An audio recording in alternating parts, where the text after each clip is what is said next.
محدش بعد كده يقول البطاطس بتطلع معاها وحشه في الاير فراير. اول حاجه هتقطعي البطاطس بالشكل ده، وبعد كده تغسليها وتنشفيها كويس وتحطيها في الميكروويف 4 دقايق على حسب الكميه بتاعتك، دقيقه وافصلي ودقيقه وافصلي وشوفيها. اول ما تلاقيها دخلت في السوا كده شويه كانها هتتسلق، تخرجيها وتحطيها في الاير فراير وترشي عليها شويه زيت وتقلبيها كويس، بس ما تحطيش ورق زبده تحتيها.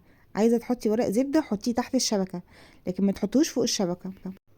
ورق الزبده هيخليها لك طريه ومش هتستوي، هتبقى مجلده. رشي شويه زيت وقلبيها كويس ودخليها الاير فراير على حراره 180 او 200، مش هتكمل 20 دقيقه وهتخرج معاكي مقرمشه ومستويه كويس جدا زي اللي في الزيت بالظبط.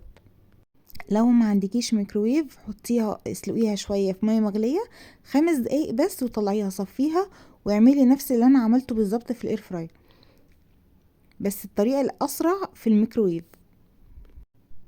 شايفين عامله ازاي ومقرمشه وطعمها تحفه، ما تفرقهاش نهائي عن المقليه، بالعكس ده دي طعمها احلى.